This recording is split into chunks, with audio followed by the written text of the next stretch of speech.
Okay, the last topic of this chapter is muscles of elevation and depression. Muscles of depression जो है वो कौन कौन से हैं? So muscle of depression are pectoralis major. Pectoralis major जो है इसकी दो origins होती है. एक इसका sternal part होता है, एक इसका clavicular part होता है. Sternal part जो है वो हमारे sternum से arise होता है. यहाँ पे आप देखिए ये पूरा हमारा स्टर्नम है, तो ये वाला पार्ट जो है इसको कहते हैं स्टर्नल पार्ट, और ये जो पार्ट है ये क्लेविकल से अराइज होता है, तो इसको कहते हैं क्लेविकुलर पार्ट. लेकिन ये पूरा जो है मिलके बनाता है हमारा पेक्टोरलिस मेजर मसल. सही है.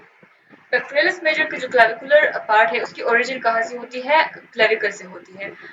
Medial half of the interior clavicle. सही है. ये इसका लैटरल हाफ हो गया, ये जो है इसका मीडियल हाफ है. मीडियल हाफ से जो है क्लेविकल से मीडियल हाफ से जो उसका इंटीरियर पोर्शन होता है इससे ओरिजिन होती है क्लेविकुलर पार्ट की of the pectoralis major. Insertion इसकी कहाँ पे होती है? ग्रेटर ट्यूबरकल पे, जो ह्यूमरस का जो ग्रेटर ट्यूबरकल होता है ना, यहाँ पे आप देखिए ये जो है ग्रेटर ट्यूबरकल है ह्यूमरस का, ये जो है लेसर ट्यूबरकल है. सो ग्रेटर ट्यूबरकल पे आके इस पे अटैच होता है and inter tubercular sulcus of humerus, और ग्रेटर एंड लेसर ट्यूबरकल के बीच में जो सर्कल्स होते हैं ना वहां पे थोड़ा सा इंसर्ट होता है. सही है. अच्छा, एक्शन इसका क्या है कि ये फ्लेक्शन करवाता है, एडक्शन करवाता है and medial rotation of the arm. सही है. So flexion, adduction and medial rotation जो है यह काम होता है पेक्टोरलिस मेजर का. नर्व सप्लाई कौन सी है? Medial and lateral pectoral nerve. सही है. अच्छा, अब इस स्टर्नल पार्ट की बात करते हैं. सो स्टर्नल पार्ट जो है वो इंटीरियर सरफेस ऑफ स्टर्नम से अराइज होता है और costal cartilage of 2 to 6 rib. Costal cartilage क्या होती है? रिब के और जो हमारा जो स्टर्नम होते हैं ना इसके बीच में एक कार्टिलेज होती है, उसको कहते हैं कोस्टल कार्टिलेज. सो कोस्टल कार्टिलेज से अराइज होता है एंड स्टर्नम से. सही है. इंसर्शन इसकी वहीं पे होती है जहाँ पे क्लेविकुलर पार्ट इंसर्ट होता है, greater tubercle and intertubercular sulcus of the humerus. सही है. एक्शन इसका क्या है? Extend arm at the shoulder joint. ये एक्सटेंशन जो है करवाना ये हमारे पेक्टोरलिस मेजर का काम. Nerve supply is medial and lateral pectoral nerve. अच्छा, लेटिसिमस डोर्साई जो है ये भी डिप्रेशन करवाता है. अच्छा जी. अच्छा, ओरिजिन इसकी कहाँ से हुई है? Spine of inferior 6 thoracic vertebra, lumbar vertebra and iliac crest of sacrum and iliac crest of hip bone and inferior four ribs. अच्छा जी, इसके जो ओरिजिन है वो काफी एक्सटेंसिव है क्योंकि मसल जो है वो काफी बड़ा है. सो यहाँ पे आप देखिए स्पाइन्स, तो आप लोगों को पता होगा कि स्पाइनस प्रोसेस क्या होता है. ट्रांसवर्स एंड स्पाइनस प्रोसेस, ये जो है वर्टिब्रा से छोटी छोटी प्रोसेसेस निकलती है ना, साइड से भी लेटरल निकलती है और ट्रांसवर्स भी निकलती है जो बिल्कुल बीच से निकलती है. सो वहां से इसकी ओरिजिन होती है स्पाइनस प्रोसेस से of 6 thoracic vertebra, that is T6 to T12. सी यहाँ पे ये T6 से स्टार्ट होके T12 तक जो है 1 2 3 4 5 6, तो यहाँ पे समहाउ T12 आएगा. यहाँ से इसकी ओरिजिन हुई है. फिर L5 से L1 से स्टार्ट होके L5 तक इसकी ओरिजिन हुई है. फिर जो है सैक्रम से भी इसकी ओरिजिन है, और जो इलियक क्रेस्ट होते हैं ना, ये हिप बोन के जो इलियक क्रेस्ट होते हैं ये वाला पार्ट, तो यहाँ से भी इसकी ओरिजिन है. सही है. इंसर्शन इसकी कहाँ पे हुई है? Insertion inter tubercular sulcus of the humerus, जो ग्रेटर एंड लेसर ट्यूबरकल के बीच में जो सर्कस होता है ना, इंटर ट्यूबरकुलर सर्कस, वहां पे ये जाके अटैच होता है. सही है. एक्शन इसका क्या होता है कि extend, adduct and medial rotation of the arm at the shoulder. सही है. अच्छा, nerve supply is thoracodorsal nerve.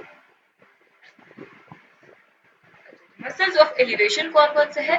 The deltoid. Deltoid जो है ये इसके तीन फाइबर्स है.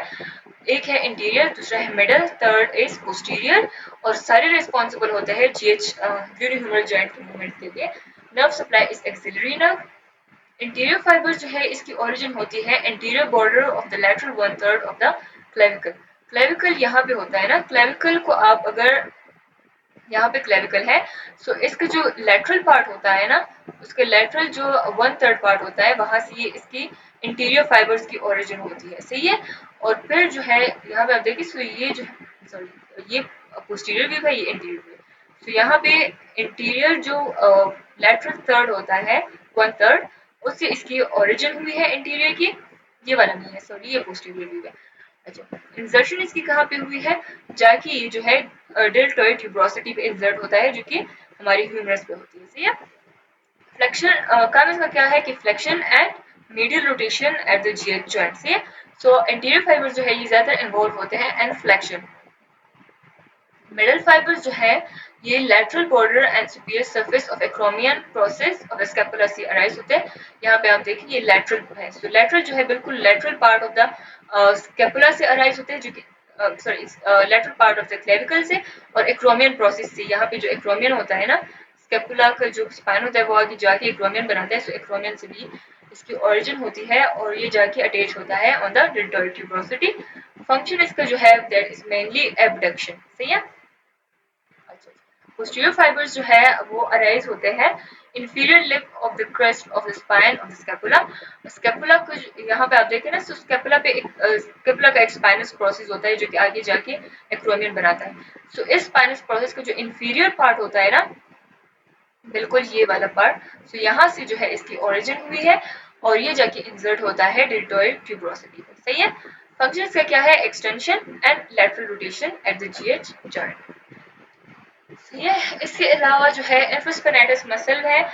इंफ्रास्पाइनस मसल जो है ये हमारा इंफ्रास्पाइनस फोसा से अराइज होता है। ये देखिए स्पाइनस प्रोसेस है ऑफ स्कैपुला, इससे ऊपर जो ये फोसा है इसको कहते हैं सुपरस्पाइनस फोसा और इससे नीचे जो फोसा है ये इसको कहते हैं इंफ्रास्पाइनस फोसा। तो इंफ्रास्पाइनस फोसा से हमारा इंफ्रास्पाइनस मसल अराइज होता है, जाके अटैच होता है कहाँ पे, greater tubercle of the humerus. सही है, उसकी पोस्टीरियर साइड पे ये अटैच होता है। फंक्शन इसका क्या है, लैटरल रोटेशन करना एंड एडक्शन करना। सही है। Nerve supply is the suprascapular nerve. Teres minor जो है ये inferior border inferior lateral border of scapula से अराइज होता है। यहाँ पे आप देखें तो स्कैपुला का जो इंफीरियर बॉर्डर होता है ना, उसका जो लैटरल, ये इसका मीडियल बॉर्डर है स्कैपुला का, ये जो है इसका लैटरल बॉर्डर है। सो लैटरल इंफीरियर लैटरल बॉर्डर से अराइज होके अटैच होता है कहाँ पे, ग्रेटर ट्यूबरकल पे और उसके इंफीरियर एस्पेक्ट में। सही है। और फंक्शन इसका क्या है, lateral rotation, extension and adduction eight the shoulder joint. Nerve supply is axillary nerve. अच्छा, सबस्कैपुलर मसल जो है ये हमारा सबस्कैपुलर फोसा से अराइज होता है। यहाँ पे आप देखिए ना, so ये पोस्टीरियर व्यू ऑफ स्कैपुला है। सही है, ये पोस्टीरियर व्यू है और ये वाला जो है ये इंटीरियर व्यू है। सही है। सो इंटीरियर साइड ऑफ स्कैपुला जो है वहां पे एक फोसा होती है ये वाला और इसको कहते हैं सबस्कैपुलर फोसा। सो सबस्कैपुलर फोसा से कौन सा मसल अराइज होता है, सबस्कैपुलरिस। सही है। सबस्कैपुलरिस जो कहाँ पे अटैच होता है, ऑन द लेसर ट्यूबरकल। ये जो पार्ट होता है ना ये लेसर ट्यूबरकल है, ये जो है ये ग्रेटर ट्यूबरकल। सो लेसर ट्यूबरकल पे जाके अटैच होता है। फंक्शन इसका क्या है, मीडियल रोटेशन करना और नर्व सप्लाई इसको अपर एंड लोअर सबस्कैपुलर नर्व है। Latissimus डोर्साई muscle, sorry this is a depressor, मैंने गलती से यहाँ पे एलिवेटर में डाल दिया। और इसके अलावा जो है सेरेडिस इंटीरियर है। सो सेरेडिस इंटीरियर जो है ये कहाँ से अराइज होता है, सुपीरियर 8 to 9 रिब से अराइज होता है। और इंसर्शन इसकी कहाँ पे होती है, जो वर्टिब्रल बॉर्डर ऑफ स्कैपुला होता है, ये वाला बॉर्डर जो मीडियल बॉर्डर है, इसके अलावा जो इंफीरियर एंगल होता है ना स्कैपुला का, वहां पे ये इंसर्ट होता है। एक्शन इसका क्या है, that is abduction and rotation of the scapula, जिसकी हमने बात की कि अपवर्ड रोटेशन करता है सेरेडिस इंटीरियर, हमने काफी डिटेल में इसकी बात की है। Elevates ribs when scapula is stabilized. सही है। स्कैपुला को आप स्टेबलाइज करें तो फिर ये रिब्स की एलिवेशन करता है, अगर आप रिब्स को स्टेबलाइज करें तो फिर ये स्कैपुला की अपवर्ड रोटेशन करता है। And also known as boxer muscle, हम इसको बॉक्सर मसल भी कहते हैं। नर्व सप्लाई इसकी है long thoracic nerve. Thank you so much.